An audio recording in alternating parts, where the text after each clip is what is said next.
நாளைக்கான வீடியோ தாங்க வந்திருக்கு. வீடியோ வந்து சூப்பரா இருந்துச்சு அப்படின்னு தாங்க சொல்லணும். நம்ம துளசி வந்து மோனிகாவையும், ஜெகனையும் தலதெறிக்க ஓட விடுறாங்க. அவங்க வீட்லயே வந்து அவங்கள வீட்ட விட்டு வெளியில அனுப்புற மாரி தான் காட்டிக்கிட்டு இருக்காங்க. அதெல்லாம் பார்க்குறோமா சேனல மட்டும் மறக்காம லைக் அண்ட் சப்ஸ்கிரைப் மட்டும் பண்ணிருங்க. ஃபர்ஸ்ட் எடுத்தோனயுமே வந்து தியாக்கு வந்து மோனிஷாவோட வீட்ல வச்சு நம்ம துளசி வந்து சாப்பாடு ஊட்டிக்கிட்டு இருக்கிற மாரி தான் காட்டிக்கிட்டு இருக்காங்க. அப்போ வந்து மோனிஷாவும், ஜெகனும் வராங்க.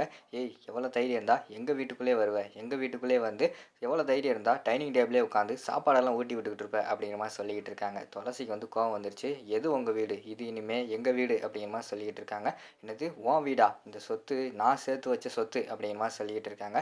யார் நீங்கள் சேர்த்து வச்ச சொத்தா? எல்லாமே வந்து ஸ்ரீகாந்த் அவங்க சேர்த்து வச்ச சொத்து. அந்த காசில் தான் நீங்கள் வந்து செலவு பண்ணிட்டு பெரிய பில்டப் காட்டிக்கிட்டு சுற்றிக்கிட்டு இருக்கீங்க சரியா? இனிமே வந்து இது என் வீடு, எனக்கும் இந்த வீட்டில் வந்து சொந்தம் இருக்குது. நீங்கள் தான் வந்து இந்த வீட்டில் தேவையில்லாமல் இப்போ ஒட்டிக்கிட்டு இருக்கீங்க. ஒழுங்கு மரியாதையா இந்த வீட்டை விட்டு வெளியில் போங்க அப்படின்னு சொல்லிட்டு அந்த இடத்துல துளசி வந்து பயங்கரமாக கோவப்படுற மாதிரி தான் காட்டுறாங்க. உடனே வந்து மோனிஷா வந்து செக்யூரிட்டி செக்யூரிட்டி அப்படிங்கிற மாதிரி சொல்கிறாங்க. உடனே ஓடி வந்துட்டு சொல்லுங்கள் அப்படிங்கிற மாதிரி சொல்கிறாங்க. இவங்களை வெளியில் அனுப்புங்க அப்படிங்கிற மாதிரி சொன்னாங்க. செக்யூரிட்டி வந்து தலையை குனிஞ்சிக்கிட்டே நின்றுட்டு இருக்காங்க. என்ன என்கிட்ட சம்பளம் வாங்கிட்டு அவளை பிடிச்சி வெளியில் தள்ள மாட்டேங்க அப்படின்னு சொல்லிட்டு அந்த இடத்துல வந்து மோனிஷா வந்து கோவப்படுறாங்க.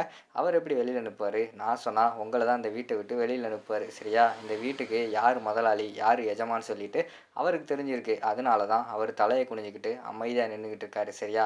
தேவையில்லாமல் என்கிட்ட வந்து வம்பு வச்சுக்கிறாதீங்க. அப்புறம் இந்த வீட்டை விட்டே 2 பேர் வெளியே போக போகிறீங்க. செக்யூரிட்டி சொல்லி உங்களை இந்த வீட்டை விட்டே வெளியே அனுப்பியிருப்பேன் அப்படிங்கிற மாதிரி சொல்லிட்டு அந்த இடத்துல வந்து துளசி வந்து பயங்கரமாக கோவத்தில் பேசிக்கிட்டு இருக்காங்க. ஏய் எதை வச்சு இது உன் வீடுன்னு சொல்லிக்கிட்டு இருக்க? இது எங்களோட வீடு, நான் கஷ்டப்பட்டு கட்டின வீடு அப்படிங்கிற மாதிரி சொல்லிக்கிட்டு இருக்காங்க. ஓ அப்படியா? நீங்கள் கட்டிக்கோங்க, என்னவும் செஞ்சுக்கோங்க. ஆனால் இப்போ இந்த சொத்துக்கு அதிபதி நான் தான். ஏன் எப்படி இந்த சொத்துக்கு நான் தான் அதிபதின்னு சொல்கிறேன்னு பார்க்குறீங்களா?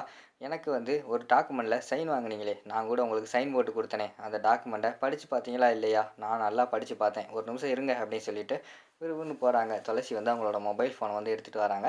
எடுத்துகிட்டு வந்து இந்த மொபைல் ஃபோனை வந்து ஓப்பன் பண்ணி காட்டுறாங்க. பார்த்தீங்களா இதில் என்ன எழுதியிருக்கு, நல்லா படித்து பாருங்கள் அப்படிங்கிற மாதிரி சொன்னோன்னே படித்து பார்க்காங்க.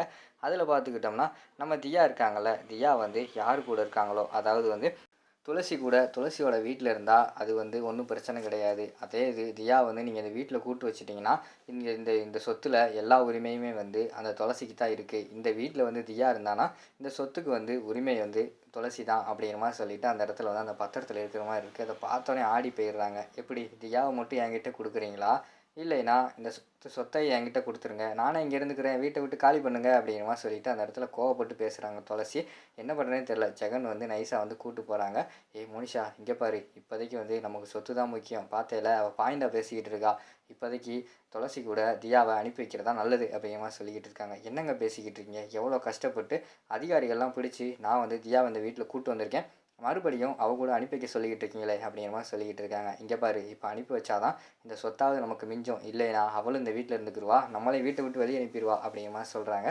உடனே அந்த இடத்துல வந்து பேசி முடிவு எடுத்துகிட்டு வராங்க. தெரியும் நீங்கள் என்ன முடிவு எடுத்துப்பீங்கன்னு சொல்லிட்டு எனக்கு நல்லாவே தெரியும். தியாவை கூப்பிட்டுட்டு என்னை போக சொல்லுவீங்க அதானே அப்படிங்கிற மாதிரி சொன்னவொடனே விறுவிறுன்னு அவங்களே கிளம்பிடுறாங்க. எனக்கு ஒன்றும் உங்கள் சொத்து ஒன்றும் தேவையே கிடையாது. எனக்கு தேவை தியா மட்டும்தான். இனிமேலாவது எங்களை தொந்தரவு பண்ணாமல் இருங்க அப்படின்னு சொல்லிட்டு அவங்க வீட்டை விட்டு கிளம்புற மாதிரி தான் காட்டுறாங்க. இங்கிட்டு பார்த்தா ஃபோனை யாருமே எடுக்க மாட்டேங்காங்க. நம்ம வெற்றியோட ஃபோனை யாருக்குமே பதில் சொல்ல மாட்டேங்காங்க.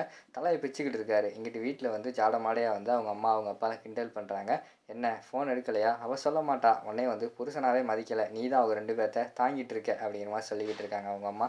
அம்மா கொஞ்ச நேரம் வெயிட் பண்ணுங்க, கூடிய சீக்கிரம் வந்து தியாவும் துளசியும் இந்த வீட்டுக்கு திருப்பி வரத்தான் போகிறாங்க அப்படிங்கிற மாதிரி சொல்கிறாங்க. எதை வச்சு சொல்கிற? அந்த துளசி வேணால் வருவா, ஆனால் தியா வர்றதுக்கு வாய்ப்பே கிடையாது அப்படிங்கிற மாதிரி சொல்லிவிட்டு அவங்க அம்மா சொல்கிறாங்க. கொஞ்சம் வெயிட் பண்ணி பாருங்கம்மா, இப்போ பாருங்கள் அப்படின்னு சொன்னோடனே ஆட்டோ சவுண்டு கேட்குது. ஆட்டோ சவுண்டு கேட்டவுடனே நீ வேணால் போய் பாரு, உன் பொண்டாட்டி மட்டும்தான் வருவா அப்படிங்கிற மாதிரி சொன்னோடனே விறுவிறுன்னு வெளியில் வந்து பார்க்காங்க. பார்த்தா மாசா வந்து தியாவை கூப்பிட்டுட்டு துளசி வந்து வீட்டுக்குள்ளே வர்ற மாதிரி காட்டுறாங்க. அதை பார்த்தோன்னே எல்லாத்துக்குமே பயங்கரமான ஷாக் ஆகிடுது. என்னடா இவ சொன்னதை செஞ்சுட்டா, போயிட்டு தியாவை கூப்பிட்டு வந்துட்டாளே அப்படின்னு சொல்லிட்டு ஷாக்காகி பார்த்துக்கிட்டு இருக்காங்க. இங்கிட்டு பார்த்தா வெற்றி வந்து பார்த்தீங்களா என் பொண்டாட்டி வந்து நான் சொன்னதை தான் செய்வா, எனக்கு நல்லாவே தெரியும் அப்படிங்கிற மாதிரி சொல்லிட்டு வீட்டுக்குள்ளே வந்து கூட்டு போகிற மாதிரி தான் காட்டுறாங்க. இங்கிட்டு பார்த்தா துளசி வந்து அவங்க வீட்டுக்காரங்க யாருமே ஹெல்ப் பண்ணலைன்னு சொல்லிட்டு அவங்கள முறைச்சி பார்த்துக்கிட்டே உள்ளே வராங்க. அதோட பார்த்துக்கிட்டிங்கன்னா அந்த வீடியோ வந்து முடிச்சிடுறாங்க.